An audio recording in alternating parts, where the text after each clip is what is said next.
Hello and welcome to the Cooldown. This is our weekly just amalgamation of everything happening in esports discussed for the next 20 to an hour, however long it takes. Absolutely. I'm Alex, joined with Andre Samuels. And we're going to get started. We're going to run right into this. I'm not, First of all, they're probably wondering why Jason's not here. We got rid of him. Do we need the backstory? We got no backstory. I'm still Jason. Yeah.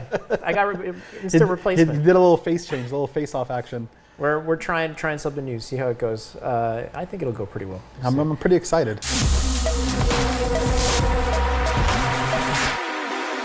But first off, you know who else is excited, actually, is the NHL is finally entering esports. That's the first topic we have today. This whole discussion today is going to be all about the fact that esports is real and it is going nowhere. It is here to stay. Starting with the fact that NHL finally jumps into esports. All 31 of its teams are going to be entering esports, and not its teams. I guess it's this league or the franchises. All the franchises are going to be now a part represented by whatever the NHL decides to do. I think this is like amazing news. Yeah. I just find the excuse for why they're doing it is a joke.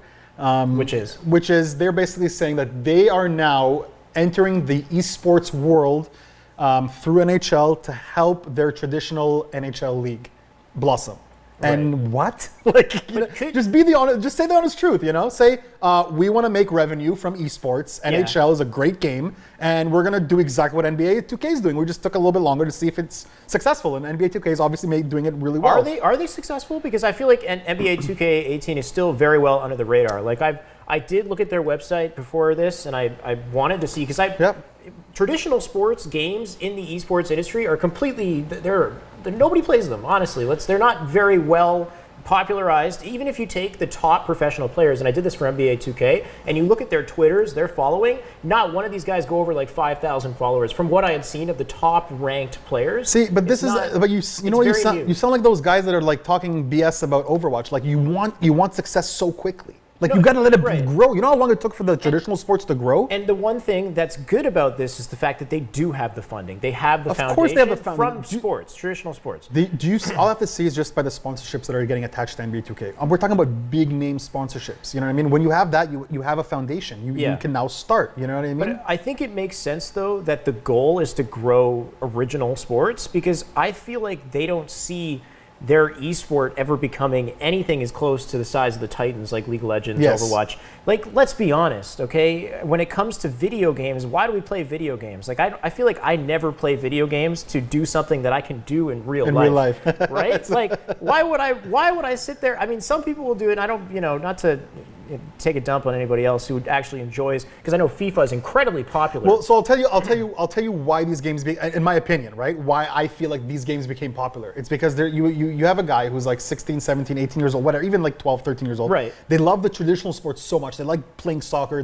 They probably, they go 3 times a week to practice because their parents pay for it. They love the sport, whatever sport, baseball. Exactly. They love it so much, they want more of it, so they now play it virtually. Exactly. So the game is an outlet for fans of the real sport. Yes. Exactly. That's why the real sport ends up growing vicariously, I guess, through the esport being there. But they already have the customers. That's what I'm trying to say. They have the customers. Yeah. So it's not like they're gonna get. This is what I'm trying to say. I'm trying to say like a person who loves esports, like Smash Brothers, let's say. Okay. They're not gonna pick this up. That's what I'm saying. They're gonna see the traditional. They're gonna see the esports NHL, for example. But are they all of a sudden gonna say, you know what? I'm gonna watch Maple Leafs tonight play live against Detroit just because they like the virtual game of it? Yeah. It doesn't, it doesn't make sense. I just feel like I could never see these sports games becoming like legitimate esports titans on the same level as the other games, simply because gamers don't really want to play sports games. This is where people who are not gamers who appreciate traditional sports will want to play this game and may also, be able to.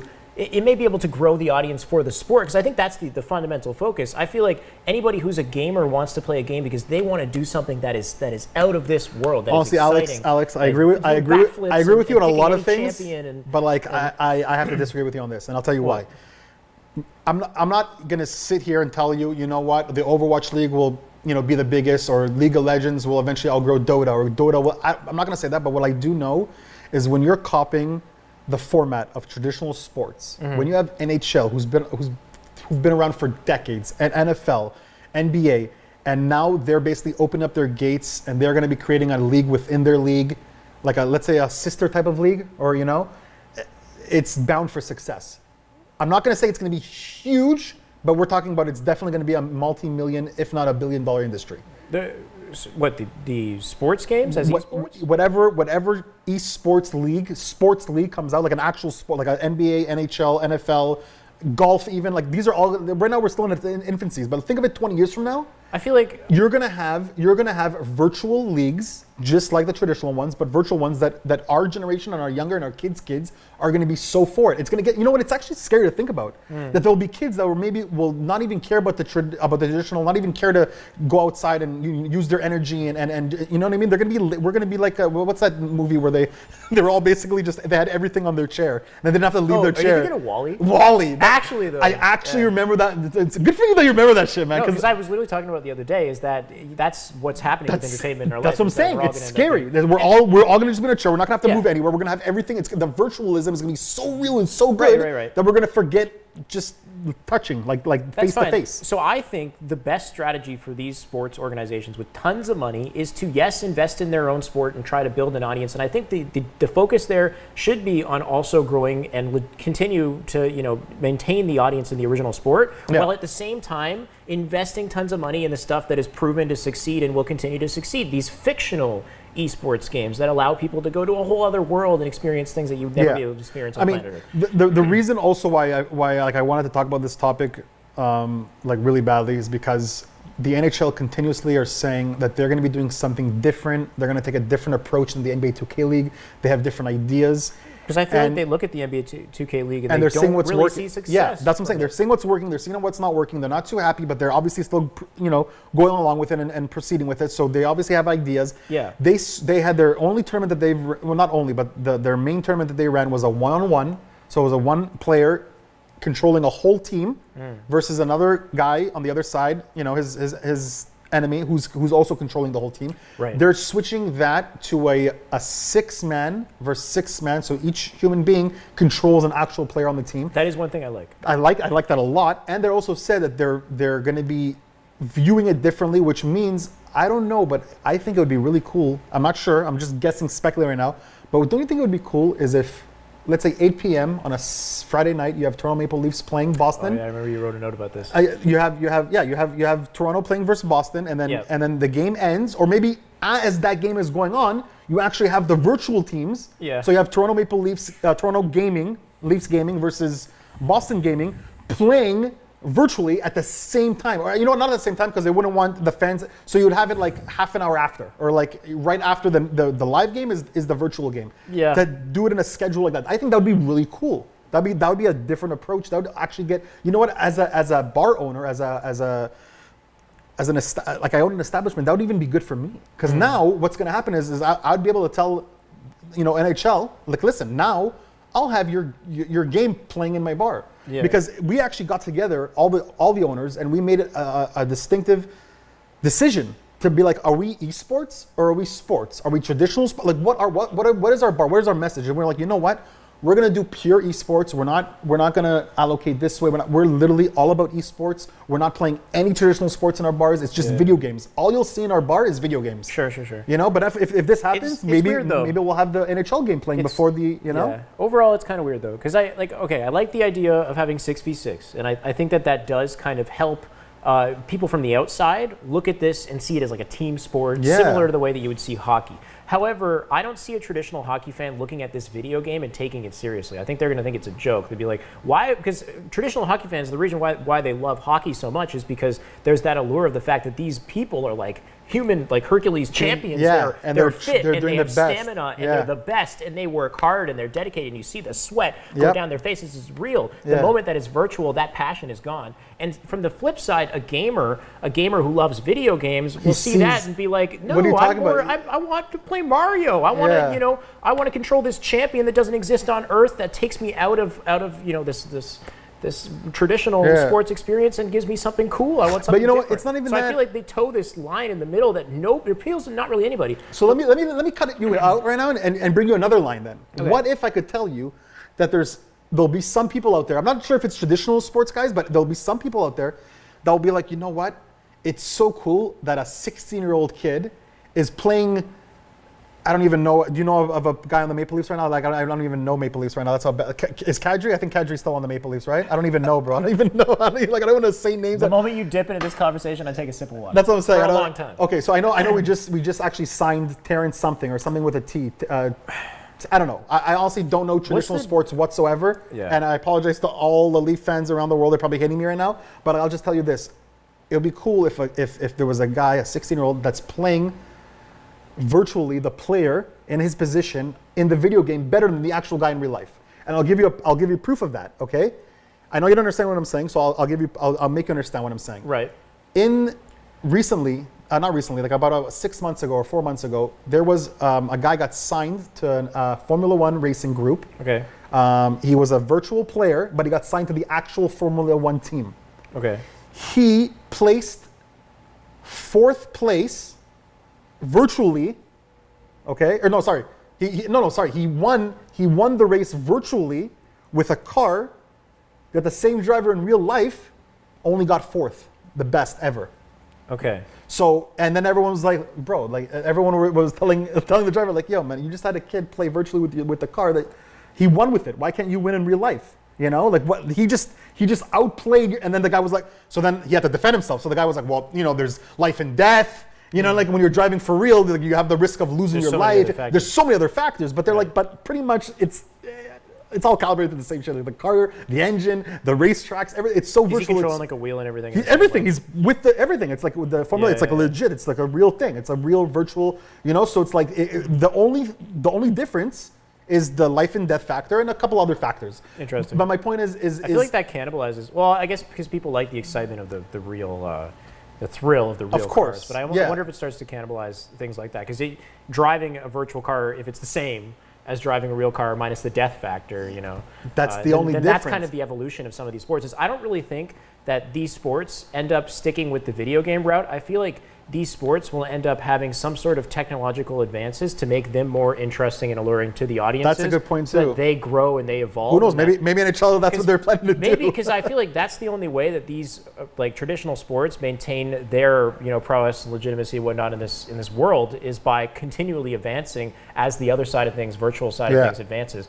Either way, the one thing that I like about gaming and sports games and people being able to play them as a team is the fact that it's so accessible for anybody. It's so inclusive for anybody. No longer do you have to be 6'11", 7'5", or whatever to be like a basketball player and a male. You know, you could be a female, you could be anybody, you could be whatever kind of disability that you have, as long as you can play the game, and you could be just as good as the best player in the world. And I think that that's so amazing for some other people that it inspires them to become a part of it. So you could have somebody who's a huge sports fan, but they could never play. They're restricted to a wheelchair. They could never play sports in their life, but they could become NHL champions and experience the same type of thrill that they. That's actually a good point. You know what I mean? So I think that's a good point. A guy in a wheelchair could be like literally like the winner of the Stanley Cup virtually. You know, and which I think is crazy. that's a beautiful thing. And I think so hold on. So then you really don't think that the sports, like esports, I think that will it'll be never. As big as this is a topic that me and Jason, that the guy that became a model now. I think it'll always. We actually had a topic about that, and he was on the same page as you. He's like, nah, I'll never. It'll have insane amounts of funding, and they already do. They have crazy sponsorships. I think the NHL or the NBA 2K series just added HyperX or something to their HyperX, which is that was going to they're all of their huge, headphones, man. right? That's a huge. Well, not only that, they're actually sponsored with specifically directly with NBA 2K teams, but they also sponsored the whole league as a whole. So that's crazy. The money for the legitimacy, all of that stuff. I just don't think it'll ever have the popularity that it needs. I think that. I think if you shove something long enough into someone's mouth, they're gonna just be like, "Okay, give it to me." You know, like they're just gonna be like, "Oh, fine, I'll watch the damn sporting event. I'll watch this virtual shit." You know, I don't know. I feel like the world always finds a way to do something. Look at the Overwatch League, for example. Look at Fortnite, that just takes the attention of everybody that was on the Overwatch League or League of Legends, and everybody's playing Fortnite, and not giving a. Yeah. Can I swear on this? Yeah, you probably could. Not giving a fuck, but anyway. Either way, we'll always be able to edit it. You know, we'll never know until it happens. Absolutely. But it's great. It's nothing but good for the industry as a whole. Because it just showcases to us that esports is here and it's here to stay and it's only growing. Yeah. Right? And that's the whole point of the episode on the Cooldown today. Absolutely. Just to let you guys know. Just to let you guys know what's going on. Yeah. You know, like I'm excited. I'm excited for NHL. And you know what the funny thing is this might bring me back to like playing sports games. Like I was always that like, NFL, NFL. I will never play sports games. Really?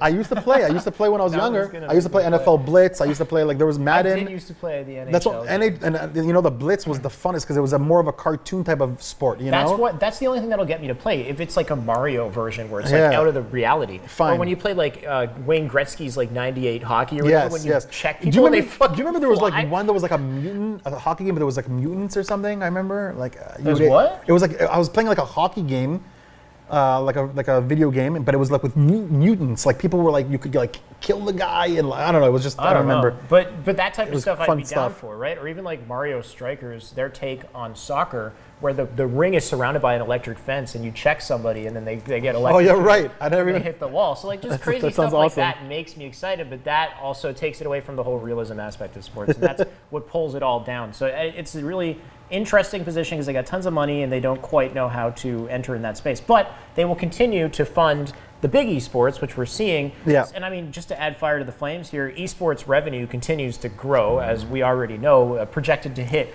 over $2 billion by 2022. Yes. Right? Which is it's actually funny because actually almost $3 billion by 2022. It's funny because there was a lot of people, you know, that were telling me when it was about in 2016, 2017, it was about 600 million. Estimated, and you know, people were telling me, we don't know about it. I mean, even my own father looked at me. He's like, "You're starting like you're getting into like a gaming bar? Like what? Are you like? Don't you know that cyber cafes shut down every day?" And I'm like, father, like it's hard to say here in Canada and Toronto that it's the right time because it is inevitable, but the timing is tough. You know, but like again, if you're saying that and the I'm revenue is undeniable.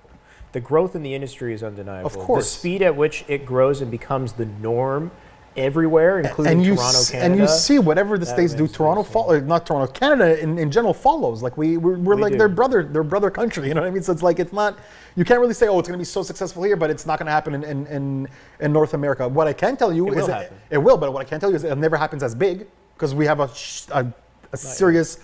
You know, like we have like our population's like what? We're one the size of California. That's what I'm saying. We're one state. We're like the 53rd state, basically. You know. Right. So you just compare yourself to one popular state in the states, and I feel like I always compare myself to either Boston, L.A., New York, just the big ones, Miami. You know. And I think when I think of Miami, when I think of New York, when I think of these cities, I think of Toronto.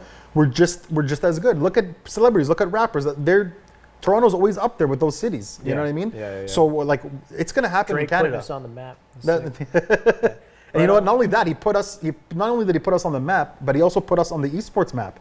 You know, and we'll get into that too. Absolutely, we'll get into that. And you know what? I shouldn't even start with that. Yeah, because that's a whole another topic on its own. I would love to talk about that. But just in general, is just the fact that the industry continues to grow by like at least 40% annually in the last few years that we've seen in the growth in revenue. Yes. And with that projection, $3 billion by 2022, I actually wouldn't be surprised if it overlaps that. Just at the rate, because all these projections are kind of being beat annually. It seems like they'll say, "Oh, maybe it's here," and then it ends up being above it. And it's only going to go up. And you know what? The reason why these stats are so good for investors is because now it's literally loosening up people's pockets. Yeah. You know, now they're basically saying to themselves, you know what? We made a mistake.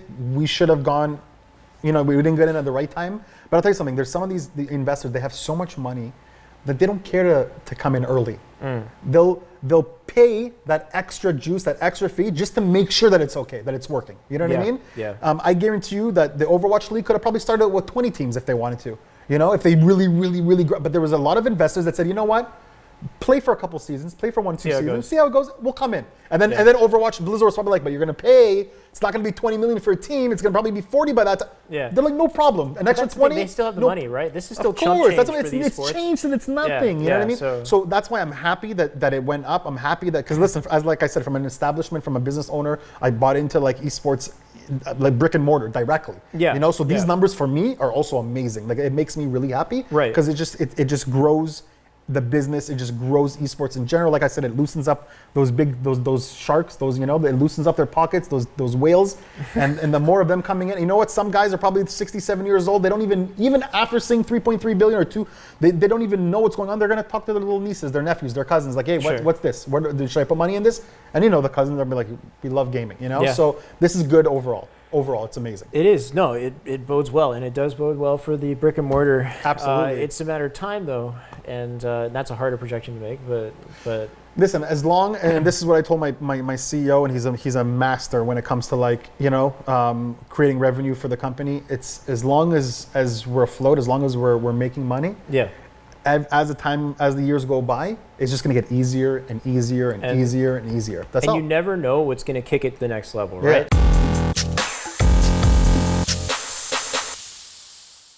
So that actually gives me a perfect segue. We're going to talk about Fortnite, the Fortnite effect. The Fortnite that happened. effect. And really, because we were seeing all these projections for growth in esports and gaming, but the Fortnite effect literally takes those projections and just amps them up like times two. Just like injected with like steroids, It really just showcases to us that the right game landing could completely change the landscape of the industry. Like Absolutely. Now Fortnite is not just it's not just like a potential esport. It's literally like it's become so normal for everybody in all ages, and to the point where celebrities are playing it and endorsing it, like Drake, like Logic. Which is huge. Yeah, which is so incredible because it basically makes video games completely normal and completely like you should be gaming. I think there's a stat that says it's 92% of Americans play video games at least once every week. 92% of the entire. And I guarantee you, it's 100%. Just that 8% doesn't realize that they're playing video games. Like on their phone. Like they're just on their phones. They're just like, no, I don't play games. But like, if they were all searched, then like,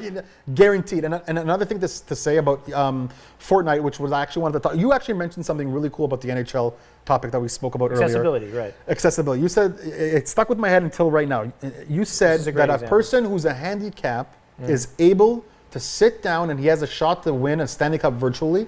And what I can tell you right now about Fortnite is same concept, a little bit different. Is in order to play League of Legends, in order to play Dota, all these other games, it's so hard to pick up. It's so hard to like. Yeah, I remember your point about this. You know what I mean? It's when it comes to a game like Battle Royale, you literally there's 100 people and everything is up for grabs. Like you have a shot to actually make it. Fine, I know it takes skill to make it to the final, but if you hide well, you know what's funny? My friend, my CFO, his stepson, made it to top 5. Never played a game before. He played like 2 games. Right. Made it to top 5 just by hiding, being around, just being around in the circle somewhere. And the problem with this is they really, Fortnite, in order to make this esports ready and really well, they're gonna have to structure really well how the points system works. Right.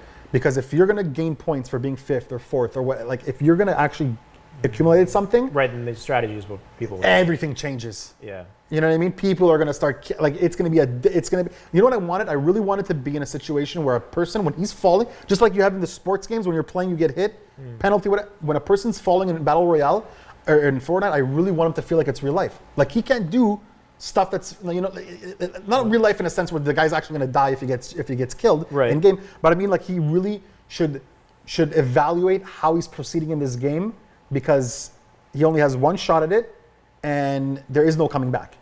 So you better play it properly. You better play it for real. That's the only way I feel like it will be ingrained into esports. Well, anybody who wants to win needs to play it for real, seriously, right? Fine, and but the point that you made about the fact that you can kind of hide and you can still gain some sort of success, I like that in a sense that, yes, the point about accessibility, it makes it so that anybody can feel some sense of achievement regardless of whether or not they're incredibly talented at the game. However, Fortnite does not hold your hand. It does not. Like when you get to the top of the skill ladder, you actually have to go against somebody. You got to be so freaking on your game. There's no with the building, the accuracy. Like so there's no matter so many how many variables. times that person hides until 5th place, if anything, they might be doing themselves a disservice because they need to be able to take that action head on from 5 directions, like somebody like Ninja would be able to, and work his way out of that situation and showcase that he's as talented as he is.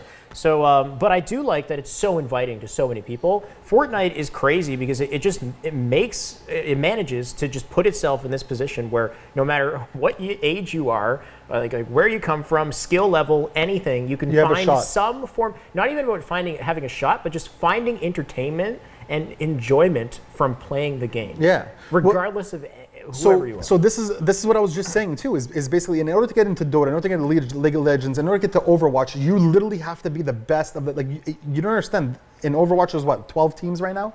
You know what I mean? And in League of Legends, the top. Nobody's going to sponsor the kid who hid to 5th place, though. No, but what I'm trying to say though is the kid still has a shot to play in a tournament and have a chance to win if he's good. It could literally be an amateur overnight winning. Just like in poker, you had Chris Moneymaker in 2013 or whatever, play online, satellite, got lucky, boom, won it all. Won the whole World Series of poker in that year. That almost, yeah. Which almost puts you into like a whole other discussion about whether or not games like this should deserve the rights of esports. Because I feel like popular it enough, should. it has enough money to have the competition. Yes, so why not? I remember having this discussion about games like PUBG, and the fact that there's so much RNG, there's randomness in these games. And, that's another thing. And they have to lower the RNG. And the fact that traditionally speaking, esports try to minimize RNG as much as possible so that it's actual true skill and strategy. Absolutely. Does that mean that games like PUBG and Fortnite can be legitimate esports? Which is a whole other discussion. It's a whole other discussion, but it's actually funny. I was watching a Dr. Lupo interview, and he actually said something that was really, really smart. It's Fortnite compared to PUBG actually has their RNG a lot reduced. You know, they worked a lot more on the map where it comes to chest placements, you know, just the map placements, cities, the way it's the RNG in Fortnite, I believe, is reduced. Not just because of what Dr. Lupo said, I actually did some research into it, and I really do think, but you're right, if they have to minimize it even more to the point where it's really, really just about skill, there's no luck involved. Yeah. You know? That's for sure. I think the thing about Fortnite, though, that separates it from PUBG is the fact that no matter what the situation is, if you have the building talent, you can kind of escape that. So even if you do end up being unlucky, like you fall into a bad place where you're cornered, you can still weasel your way out of it. Whereas in PUBG, if you are cornered and there's like two guys shooting at you from two angles, there isn't really anything you can do. So it does kind of allow for that random factor. But in Fortnite, you can mitigate those factors by just being incredibly talented at the game. So it has some validity. Yeah, like I always said you could be literally a level 8, like let's look 1 to 10, right? Level 8 out of 10 builder and 5 out of 10 shooter versus a guy who's a 9 out of 10 shooter and a 4 out of 10, 5 out of 10 builder. That's why Shroud plays PUBG. Yeah, the guy that's building has a much better chance. Yeah. And that's why, again, I'm going to bring up Dr. Lupo. The first thing he said is if you want to get good at the game, you just build, learn how to build. Don't worry about the shooting. The shooting will come after. Mode? I've tried every mode in Fortnite. Do you know what it is, the playground mode? No, I haven't. I just, why, is it new? Has it just come out? It's great in concept, but they're removing it tomorrow. It's a whole other discussion, but the playground mode is great because it's literally just a custom practice mode. So you drop into the map. I've seen Tim the Tatman play this. Right. So I've seen it. He went with like 3 of your friends. He did like the funniest thing. He tried to see how much airtime he can get with like a carriage or something. So he built like this whole you can just like a ramp. Yeah, they just effed around. It was actually hilarious. But it's crazy because you'll hit like a tree like 3 times. You get like almost 999 build resources. Okay. And you can just practice building really quick forts. Like defensively. I wonder why are they removing it tomorrow? Because for whatever reason it's not fully ready, or they're adding. Oh, okay. They're going to bring it back. They're going to bring it back. Because I want to say this is amazing for people to learn. They need to have it in a matchmaking sense where people join, and I don't have to invite people, so I can fight people. Because being alone on a map practicing is only going to get me so far. Yeah. But then isn't that I the love same it in thing? concept because then I can actually grind the game. I was going to say, isn't that the same thing then as just the actual game? No, why don't they just do a battle royale? You respawn and you have way faster resource collection. Got it. So I can actually practice building regularly, and I can have it's fights that involve. It's like a user map setting. It's like a user map setting, UMS type of map. That's awesome. As I get better at the game, then I jump into the actual. So the game. actual battle royale. I don't feel like I'm completely lost and flailing and trying to build in a corner, and somebody guys just freaking shooting at me. But that's why I never. That's the worst thing about getting into Fortnite. I played battle royale. I played PUBG first. Then I tried a little bit of Fortnite. I never really got into it just because I realized that my building skills are not good, and they'll never get to the point where see Ninja, you see like Shroud, or not Shroud, Lupo, you see like I think all anybody these players can get there. I think you just have to get all of it down to muscle memory, but you're not going to get the right environment to do it now. Yeah. Because when you jump in the game now, people have been playing it for months. And just the whole overall skill level is raised. It's huge. You throw yourself into a battle and you die, and then it just becomes so tilting after like 3 deaths. Listen, I'm like old school, man. I grew up from like GoldenEye on N64. Went to Counter Strike. Halo. You obviously love Halo as well. Obsessed. So it's like that's what I'm saying. So it's like for me, it's all about aiming, shooting. I like to shoot. I like to aim. I like to like strategize, move in areas. Like the building never attached with me. But listen. I'm obviously not the norm because they have millions and millions of player base. So it's like I get it. These guys, they like the building. You know what I mean? It's free to play, so obviously that's a huge factor too. But I never related to it. But I'll tell you, a game that I did relate to was Realm Royale. Like it was the same type of graphics that Fortnite has, It's like, have you checked it out yet? I have a little bit. It looks hella janky. Dude, like, I'm telling you right watching now, a horse run up a slope that's like 70 degrees and it's going people like... expect so much from these silly. developers. It literally, sure they just started it. You know what I mean? Yeah. You know, like, give faith for these developers. Like, any type of the guy that makes a game, it's like, you got to give them time to show you what they want to create. You can't just think that the end game is going to happen right away. As we have one of the developer behind the camera, like, showing us the heart. But like, that's what it comes down to. Is like, they have so much in their head. The beta tag. That's what I'm saying. They have alpha, and then it goes to alpha to early access, beta access, Charlie access. It's every game release now is in building. Of course, because they have so much in their head that they want to show, but you got to give them time and also resources. It costs them a lot of money to bring it out there. You know. Yeah. So listen, High-Res Studios, games are great now game. Service. They're not really. That's what I'm saying. They made Paladins. You could see how much of Paladins is in Ram Royale. They literally copied half of the things in there. But I understand them. They have no choice, right? They have to. That's how they're going to grow. Yeah. But I'll tell you something. I played this game, and it's very promising. I love it a lot, man. The fact that you have... you know what the funny thing is? I thought that Activision Blizzard would be the first one to create a game like this with the whole the whole World of Warcraft types. Call of Duty Black Ops 4 is finding a way to do like a 50v50 mode or something, right? So they're trying to... I don't mean from that respect. I mean from the respect of having different classes and having abilities to complement your shooting. So basically what I'm saying though is Fortnite has building. I want to Realm Royale basically supplements the building. So instead of building, there's no more building, but now you have abilities. Yeah. You know, so it's like you could shoot, but you can also jump so high in the air, which in Fortnite, everything's realistic. It's just shooting. You know, it's just like a Counter-Strike Battle Royale type thing. PUBG? Sorry, PUBG. Sorry. Right. Yeah. What did I say there? Fortnite. Sorry. Yeah. Which is very far from realistic. Yeah. Exactly. Yeah. I meant PUBG. Yeah. Right. So, so we completely went off topic here, but that's fine. Regardless, this whole battle royale thing is absolutely massive. It's an entirely new addition to our gaming landscape, which is something that nobody really saw coming. It came out of nowhere, and now it's hundreds of $1 million. As we know, there's a $100 million Fortnite tournament kicking off. No, not tournament. A prize pool. Prize pool for lots of tournaments. Sure, right. Who knows how they're gonna? They don't even. You know what? It's actually again singles and doubles apparently, not squads. Honestly, not enough information has been released. Like they don't even know. Even professional streamers like Lupo, Ninja, they don't even. I'm sure maybe Ninja, but like they don't even know what's going on.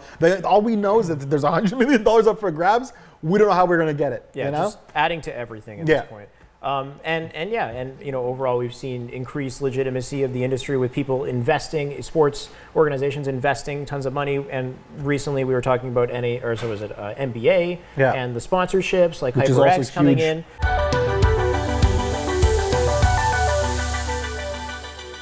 And now, moving on to our next topic here real quick, we've got Imagine Dragons members that are investing. I wish Jason was here right now, because he's like, really? Do we need celebrities?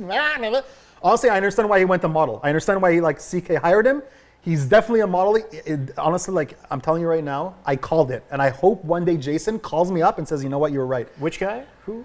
Jason. Like Jason, our Jason? The producer. Okay. Yeah. He literally argued with me. He said, okay, I'm not gonna lie. We're gonna have to go back. Don't know if we need celebrities. We don't need. We're gonna have to go back to episode 1 and 2, and I'm really gonna have to see what he said about it. I don't remember if he argued or agreed with him. So it looks like where's that? Where did that voice come from? So I mean, Ninja's hitting 200,000 viewers in his live stream without celebrities, but it's helping us. See, this is very tricky what you're saying right now, because now Ninja is, in my eyes, a celebrity within himself. Yes. He's an esports celebrity. He's a gaming celebrity. You think of the best player in Fortnite, you think of the best gamer, you think of Ninja. You think of the best PUBG player, you think of Shroud. You know what I mean? You think of the most entertaining PUBG or Fortnite player. So they become celebrities. You think of Dr. Disrespect, Tim the Tatman. You know, so that's what I'm saying. They already are celebrities within themselves. Now, the minute you have, and that's why Drake has the audacity to come on a stream and play with him, because now Ninja created that image for himself. That's a huge bar. Yeah, so that's what I'm saying. So then Drake's like, you know what? You earned having my celebrity presence around you now, because you're just as big as me in the gaming world. Right. And if you ask me, I feel like Ninja is bigger than Drake when it comes to their own respective categories. Ninja, when it comes to gaming, is much exactly, because Ninja's literally the number one. And that's why Drake has the audacity to join, to say, you know what, I will stream with you, because it's good for him, because now he knows that over 90% of the people that are watching Ninja are gonna maybe hear Drake. So the value there is that Drake, worldwide celebrity, is now bridging the gap between what's gaming celebrity and what's worldwide. Exactly. And connecting them together and now allowing the world to understand esports and gaming as something that is more legitimate and something that we should care about, especially young people who like Drake and who are and we don't have it's given why Ninja would be obviously all for this. We don't have to explain why, you know what I mean? This is a huge move for him. But that little 3 hours that they were playing, also Logic was on there, that was so big. And I sat there with my partners and my friends and I'm just like, why isn't there more of this? Like, where is this? Where is all the celeb? Like, why are they not? Is the stigma still around? Like, are we still thinking that nerds get like the stigma's gone? You know, I don't know the percentage, but I know there's a lot more girl gamers now out there. I think we had to grow to a point where it's exploded so much that it can't be ignored. You know, and that's why I don't think that celebrity input was ever needed. Like we didn't need the celebrities to bring us to this legitimacy. It's something that has to happen though. It has to, because they're behind everything. Certain threshold, now we've unlocked it. It's like a tier. And so be it. Now we got Imagine Dragons, which is a phenomenon music group. I actually love their music. Yeah. You know what I mean? They not only are joined with Rogue, they actually bought ownership. There's two of the guys from the group. Co-owners of Wrecked Global. Wrecked Global, which owns Team Rogue. Right. And Team Rogue was actually used to be owned by Steve Aoki. Right. Steve Aoki sold it. Now, what I want to know, what I'm dying to know, I wish I had Steve Aoki's number, because I'd be like, Steve Aoki, why'd you sell it? Did you sell it because you want to now build something bigger and better? Or did you sell it because you don't believe in esports and you kind of want to get out of it and it's a headache? I'm dying to know that answer. That's literally, I would pay right now, dollar, I'm not even lying with you, I'd pay like 5 Gs for that answer right now. Steve Aoki, you hear Steve this? Aoki, if you give me that answer, you get 5 right now. What's your number, dude? Can you imagine? I get a call by all the angry Smash people from last episode. Are you kidding me? I'll be the first one to call.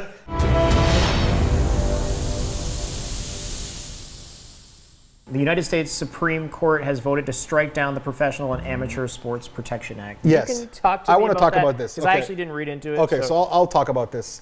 There's so many topics I can talk about, and I wrote them down, but I'm gonna stick with the main ones.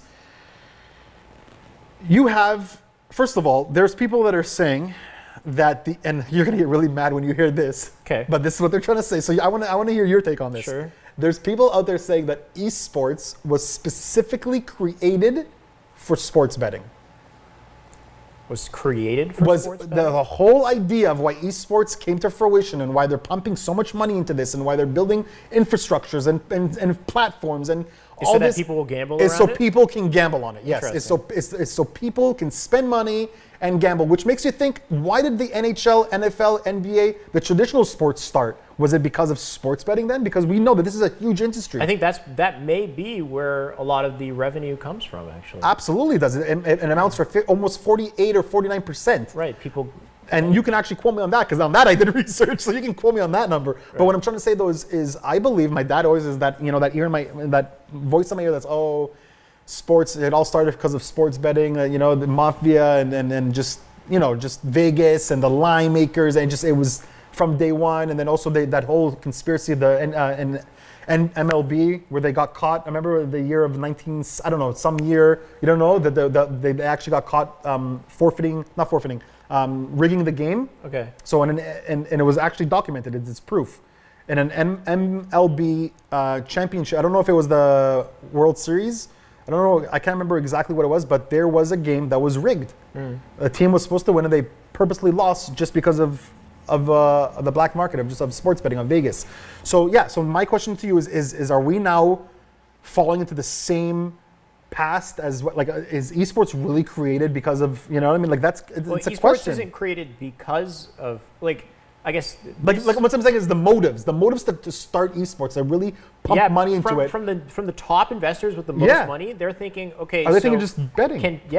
Is this where we can get our money from? I guess they don't care about whether or not there's a passionate community that loves these characters and these games, and if they're going to follow it. It's more about, can I make money off of this?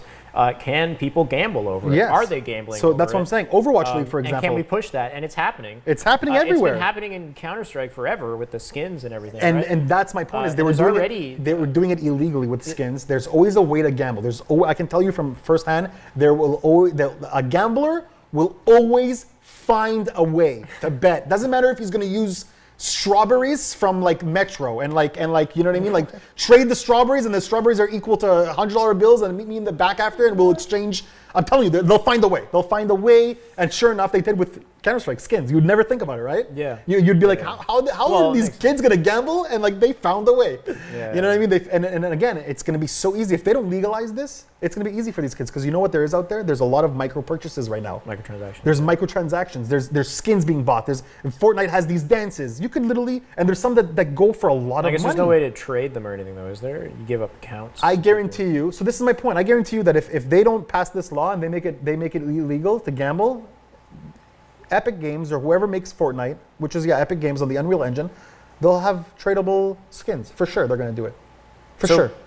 And who's going to force them or who's going to put pressure on them? It's going to be Vegas line makers. So they're striking down the Protection Act, meaning that they're going to allow the gambling to be illegal? They're trying to put a pause to it. They're trying to stop it from happening. Right. And basically there's people there that are saying no. People are always going to find a way, you're saying? Yeah, people are going to find a way. The biggest organizations and I guess websites, whatnot, that support this form of gambling, would they be out of the picture?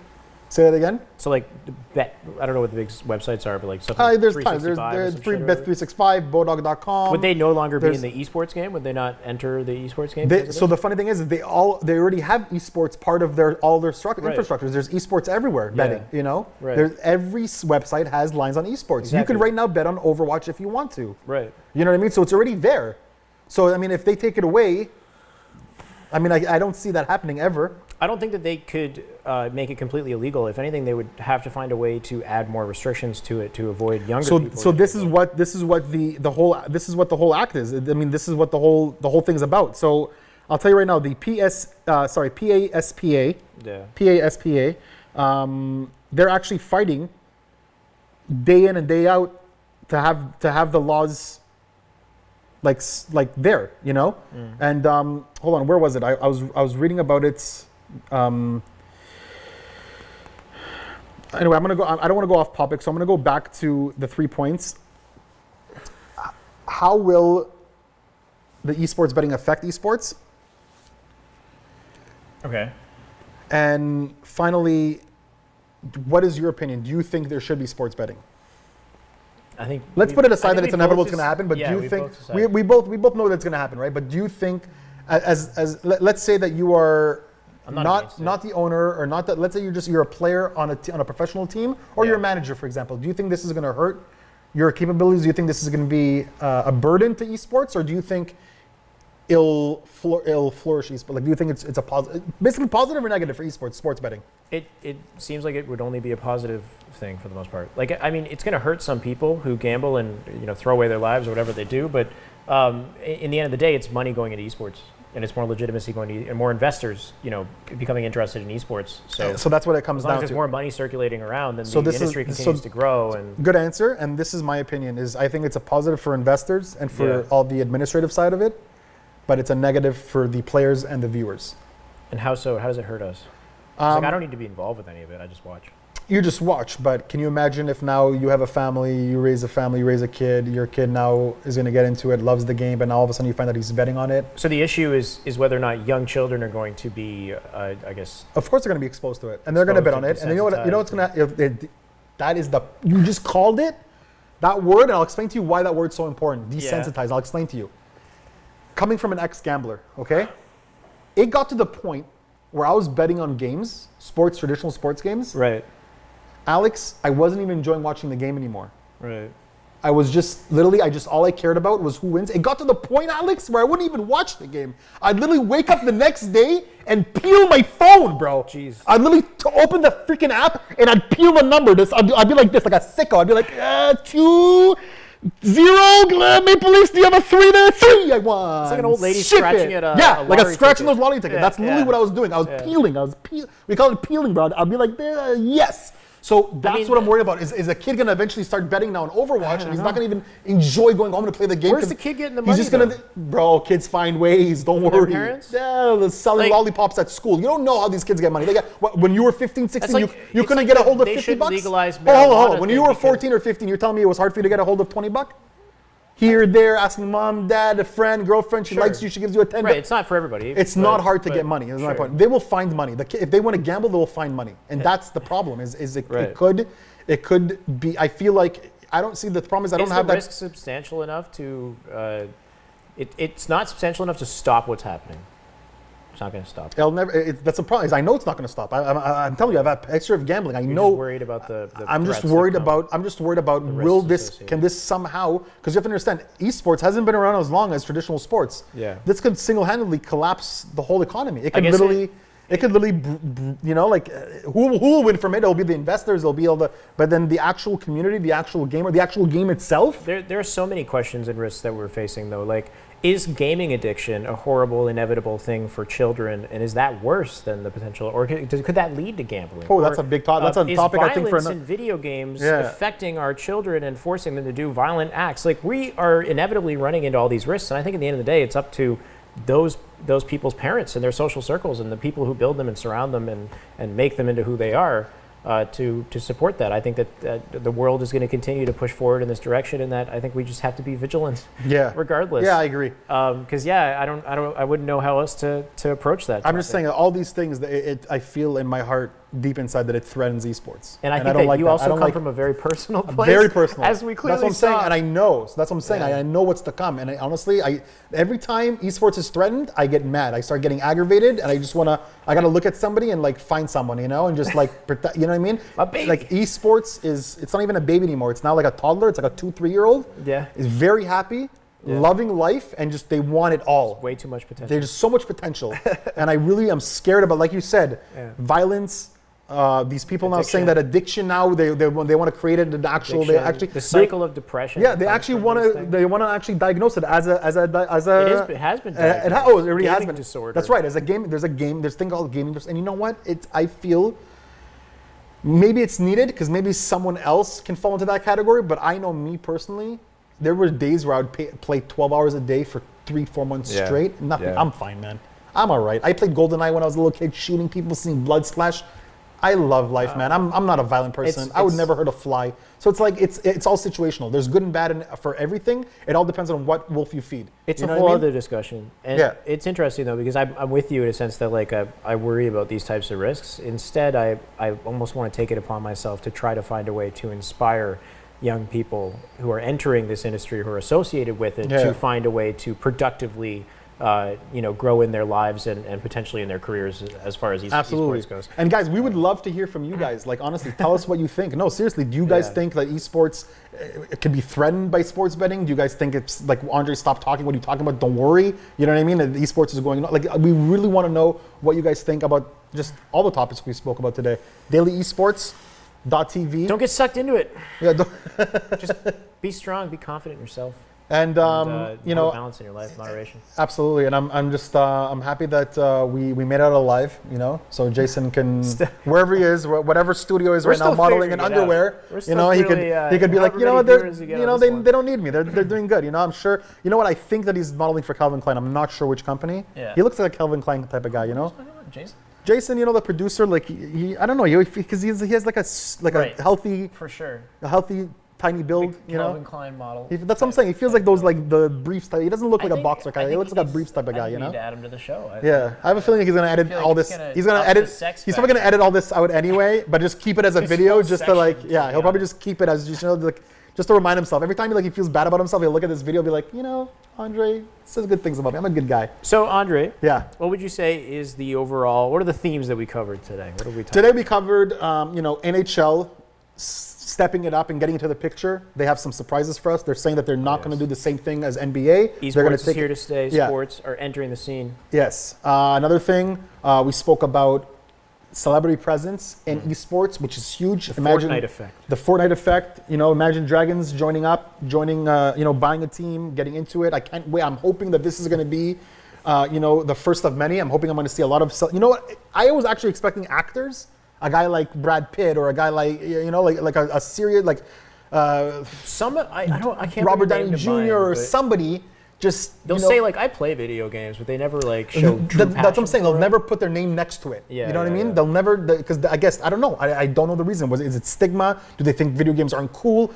We want to know, But I really hope that because of this move with Imagine Dragons, that you'll have a lot more celebrities, a lot more musicians, a lot more actors. I think it's a product of our generation too. I think that majority of the actors that you're looking towards to gain that kind of recognition. I just mentioned the famous ones that I think. Sure, yeah. But it could be it could be anybody. Right. I think it'll be younger actors who are gaining prominence now. Absolutely. Anyway, Absolutely. Regardless, celebrity influence, the Yeah. Fortnite effect, the fact that a game can land and explode and completely change the landscape of the industry in a matter of A matter of weeks. Yeah. A matter of weeks. Another thing was the industry now reached. Was it the 600? massive success in the revenue of The revenue was at about 600 million in 2017. They're estimating in about 3 years. There was it 2022. I think 2020. Oh, 2022, 3 billion. Yeah, so it's going to triple within 3-4 years, which is man, like you can't ask that from any other type of industry. Like that's just.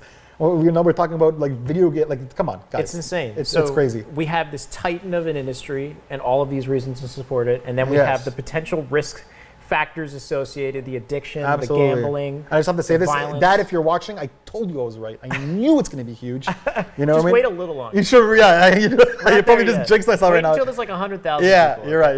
Watching our 100, podcast, yeah. set up whatever the heck. 20 billion evaluation on the industry, then I'll start dancing Dad, on my I dad. fucking told you, yeah. man. For now, you're right. We'll see. It's still in its infancies. And then the most important thing, which was the we already spoke about that, but I think it's just as important. The whole ban. I mean, the whole sports betting. Like that's huge too. That's something that we opened up with that. But right. What were the other top? We had a few more. That's pretty much what we thought. Oh yeah, and also NBA 2K. Right. Acquiring just more fire to the flame. Yeah, acquiring HyperX, which is huge. Yeah. HyperX is obviously you guys know a headset. They do everything audio, and I mean they're huge, man. And I'm really excited. I'm really excited that they joined up with NBA. Another thing I wanted to talk about, actually, before we wrap this up, NBA 2K signed exclusive rights with Twitch. Right. Did you know that? I remember reading it, but Isn't that huge? For exclusive esports, rights with Twitch. only Twitch can stream and air NBA 2K games. They're like this. Twitch is like the only place that streams. Stop video it! games. Stop it! Stop it! Mixer.com is huge. You know how many collective viewers? And I can't even say this because whatever. I'm gonna skip that. But how many collective viewers there are on Fortnite in total? There's like 4,000 viewers in the total of Fortnite on average. Yes, I understand. Yeah, but you don't rough. understand something. Do you remember the first year of Twitch? Everyone always, like, I keep on after, like, repeating this to myself. You can't just compare Mixer.com to Twitch, who has been around for so many years. Give them a shot. I hope that Mixer succeeds. What do you mean hope? They're going to succeed. And regardless, 1,000% they're going to succeed.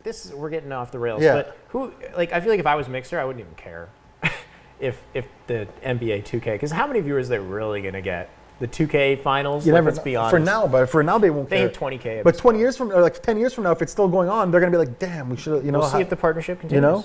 Right? Microsoft's a massive company with a lot of money, and I mean, next That's year what might I'm be a saying. different story. And they have a lot of features on there that Twitch doesn't have. Don't get me wrong, I'm not hating on Twitch. I love Twitch.